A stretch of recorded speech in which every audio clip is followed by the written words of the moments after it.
Thank you for being with us here this evening.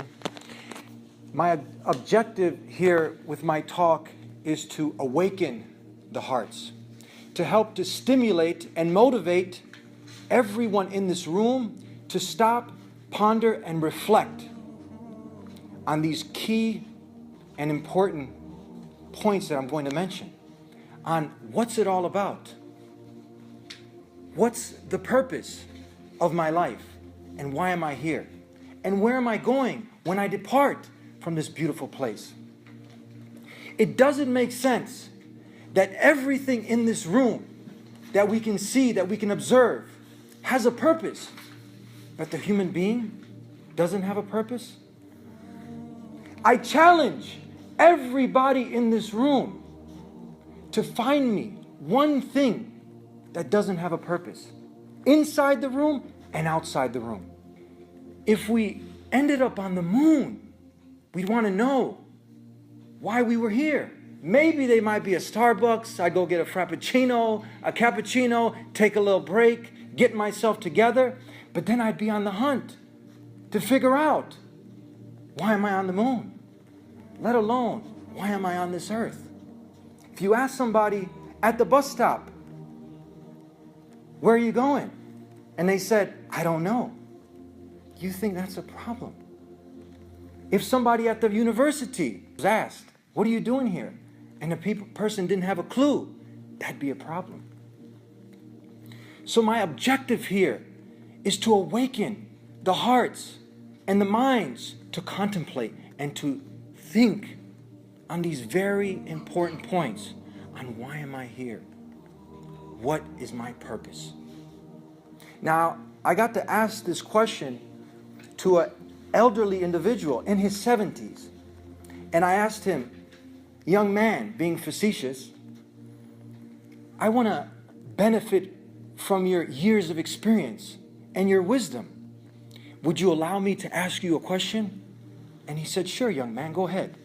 I said, have you ever, in all of your years of living, have you ever thought about, or has anyone ever asked you this important question? What's the purpose of life? And why are you here? I said, the car that we're driving has a purpose. The keys in the ignition have a purpose. The head on your head has a purpose. But what about us? Do we have a purpose? He said, young man, that's a very profound question. You've left me something to think about. I haven't really given it much thought, but now I definitely will. My job was done.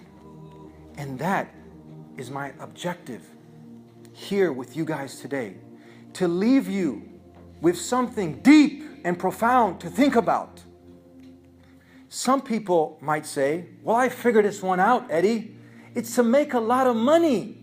Go ahead and add fame to the equation and power. But we know there have been people who have amassed enough money that in 100 lifetimes they wouldn't be able to spend it. And people have committed suicide because they've lost a fraction of it. And it didn't bring that peace and contentment that when one does figure out the purpose of why they are here, it should bring some solace to the heart. Someone might say, well, you know, I get a lot of comfort and solace in helping people. That's the purpose. I figured it out. But it has to be universal. It has to fit for all.